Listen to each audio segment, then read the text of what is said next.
விளம்பி வருஷத்தில் தனுசு ராசி நேயர்களுக்கு என்ன பலன் அப்படின்னு பார்க்கலாம். ஸோ தனுசு ராசியில் வந்து பார்த்திங்கன்னா மூலம், பூராடம் மற்றும் உத்ராடம் இந்த நட்சத்திரக்காரர்களுக்கு இந்த விளம்பி வருஷத்தினுடைய பலன்கள் வந்து ரொம்பவே நல்ல பலன்கள் வந்து காத்திருக்கிறது. ஏன்னா தனுசு ராசிக்கு வந்து ஏற்கனவே 7.5 சனி ஆரம்பமான காலமாக இருப்பதனால் தனுசு ராசி நேயர்கள் வந்து சற்று உங்களுக்கு இந்த விரயம், அதாவது பண விரயம் ஏற்படக்கூடிய சூழல் வந்து உருவாகி இருக்கும். ஸோ இந்த 7.5 சனியினுடைய பண விரயத்தை வந்து நம்ம தான் அது சுப விரயமாக மாற்றி அமைத்து கொள்ள வேண்டும். விளம்பி வருஷத்தில் வந்து தனுசு ராசிக்கு பிரத்யேகமான என்ன பலன்கள் அப்படின்னு பார்த்திங்கன்னா, ஆர்கானிக் ஃபுட் பிஸ்னஸ் பண்ணுறவங்களுக்கு இது ரொம்ப நல்ல வருடமாக அமைய போகிறது. பூமி சம்பந்தப்பட்ட தொழில் செய்கிறவங்க, உங்களுடைய நிலத்தை வந்து நீங்கள் லீஸ்க்கு விட்டிருந்தாலும் சரி, இல்லை ஆர்கானிக் ப்ராடக்ட்ஸ் நீங்கள் பண்ணாலும் சரி, துவரம் பருப்பு, காய்ந்த மிளகாய் இந்த மாதிரி வியாபாரம் செய்கிறவங்களுக்கு இது ரொம்ப நல்ல வருடமாக அமைந்திருக்கிறது. ஏன்னா இந்த விளம்பி வருடத்தில் பூமி சம்பந்தப்பட்ட எந்த ஒரு தொழிலும் வந்து நன்றாக வரும். ஏன்னா உங்களுடைய ராசியில், அந்த தனுசு ராசியில் வந்து பார்த்திங்கன்னா செவ்வாய் சனி வந்து இந்த வருடம் பிறக்கும் பொழுது செவ்வாயும் சனியும் வந்து குரு பகவான் உங்கள் தனுசு ராசியில் தான் வந்து இருக்கார். அதனால் வியாபாரம் சம்பந்தப்பட்ட அனைத்துமே ரொம்ப நல்லா வரும். கலைஞர்கள், இயல், இசை, நாடகம், சினிமா துறை மற்றும் வந்து பாடகர்களாக இருப்பவங்க வந்து மற்றும் பேச்சாளர்களாக இருக்கிறவங்க, இவங்க அனைவருக்குமே பார்த்திங்கன்னா இந்த வருடத்தில், இந்த விளம்பி வருடத்தில் வந்து நல்ல அமோகமான பேரும் புகழும் கிடைப்பதற்கு வாய்ப்புகள் அதிகம் உண்டு. ஸோ வருமானத்தில் வந்து அப்படின்னு பார்த்திங்கன்னா சற்று குறைவாக இருக்குமே தவிர உங்களுடைய பெயர் புகழ் வந்து அதிகரிப்பதற்கு வாய்ப்புகள் அதிகம் உண்டு. தனுசு ராசி நேயர்கள் குறிப்பாக நீங்கள் வந்து திருமணம் நிச்சயம் செய்திருந்தீங்கன்னா உங்களுடைய ஆண் பிள்ளைகளாக இருந்தால், இப்போ நீங்கள் வந்து பூராட நட்சத்திரம், உத்ராட நட்சத்திரம், மூலம் இந்த 3 நட்சத்திரத்திலையும் ஆண் மகனாக இருந்தால் இந்த வருடம் நீங்கள் திருமணம் செய்தால் அதற்கு பரிகாரம் செய்த பிறகே திருமணம் செய்வது நல்லது. பரிகாரம் செய்ய வேண்டும் அப்படின்னு பார்த்திங்கன்னா, உங்களுடைய குலதெய்வம், அதாவது பெண் தெய்வமாக உங்களுடைய குலதெய்வம் அமைந்திருந்தால் அந்த தெய்வ சன்னிதானத்திற்கு சென்று உங்களுடைய முறைப்படி ஒரு திருமங்கல்யத்தை தானம் செய்வது நல்லது.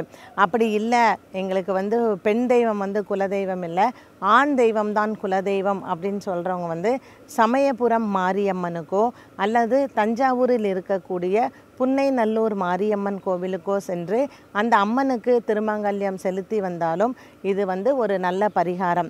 குலதெய்வத்திற்கு பெண் தெய்வம், நாங்கள் சமயபுரத்திற்கும் இது மாதிரி போய் செய்யலாமா அப்படின்னா 2 தெய்வங்களுக்குமே சென்று திருமங்கல்யம் செலுத்தி விட்டு உங்கள் பையனுக்கு வந்து கல்யாணம் பண்ணுங்கள். ஏன்னா இது ஆண்களுக்கு மட்டும்தான் இந்த பரிகாரம், பெண்களுக்கு வந்து தேவையில்லை.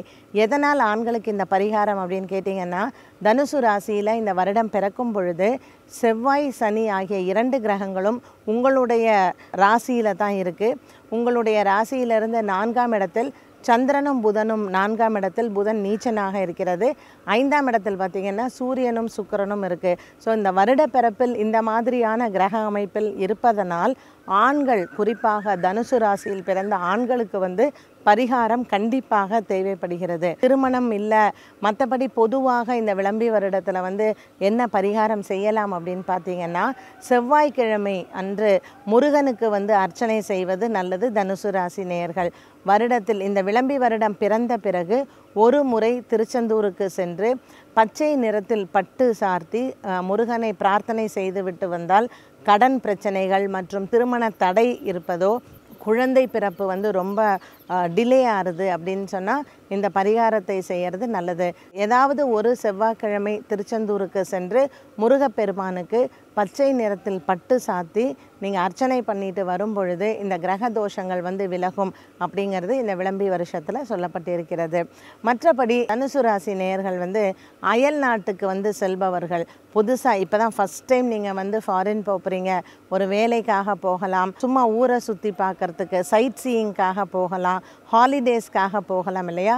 கடல் தாண்டி செல்லும் முதல் முறையாக இருந்தால் விநாயகருக்கு அர்ச்சனை செய்துவிட்டு இந்த பரிகாரத்தை முடித்த பின்னர் கடல் தாண்டி நீங்கள் போகலாம். ஸோ விநாயகருக்கு என்ன பண்ணணும் அப்படின்னு கேட்டிங்கன்னா, அருகம்புல் மாலை சாற்றி அர்ச்சனை செய்வது நல்லது.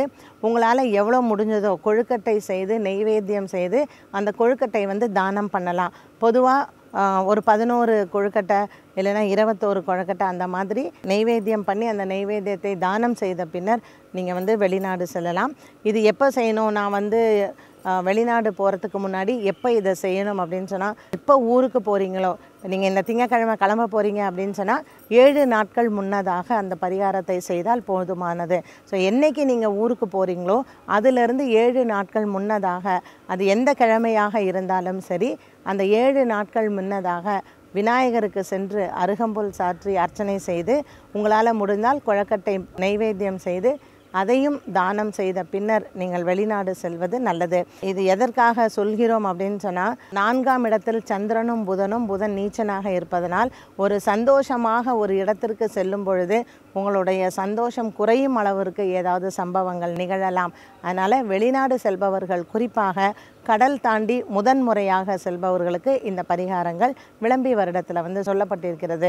ஸோ தனுசு ராசிக்கு வந்து அது சனி பெயர்ச்சியாக இருந்தாலும் சரி, குரு பெயர்ச்சியாக இருந்தாலும் சரி, ராகு கேத்து பெயர்ச்சியாக இருந்தாலும் சரி, இந்த பரிகாரங்கள் செய்து வரும் பொழுது மற்ற கிரகங்களினால் ஏற்படக்கூடிய தோஷங்கள் வந்து விலகுகின்றன. இந்த வருடத்தில் வரக்கூடிய சந்திர கிரகணம் மற்றும் சூரிய கிரகணத்திற்கு வந்து தனுசு ராசி நேயர்கள் அந்தந்த நேரத்தில் என்ன பரிகாரங்கள் சொல்லப்பட்டிருக்கிறதோ கிரகண தோஷங்கள் விலகுவதற்கும் நீங்கள் பரிகாரம் செய்து கொள்வது நல்லது. ஏன்னா ராகு கேத்து பெயர்ச்சி வந்து உங்களுக்கு மார்ச் மாதம் 2019ஆம் ஆண்டு வருகிறது. ஸோ உங்களுடைய ராசிக்கு, தனுசு ராசிக்கு தான் கேத்து பகவான் வருகிறார், மிதுன ராசிக்கு வந்து ராகு பகவான் செல்கிறார். அதனால் இந்த கிரகங்களினுடைய பெயர்ச்சியினால் மனதினாலும் உடலினாலும் நீங்கள் ஆரோக்கியமாக இருக்க வேண்டும் என்பதற்காகத்தான் இந்த பரிகாரங்கள் எல்லாமே சொல்லப்பட்டிருக்கிறது. வருகிற இந்த விளம்பி வருடம் வந்து தனுசு ராசி நேயர்களுக்கு என்ன கிரகங்கள் மாற்றங்கள் இருந்தாலும் கூட மனதில் இறைவன் வந்து ஒரு தைரியத்தை கொடுத்து, உடலில் நல்ல ஆரோக்கியத்தை கொடுத்து இந்த வருடம் உங்களுக்கு நிச்சயமாக சந்தோஷமாக இருக்கும் அப்படின்னு பிரார்த்தனை பண்ணிக்கலாம்.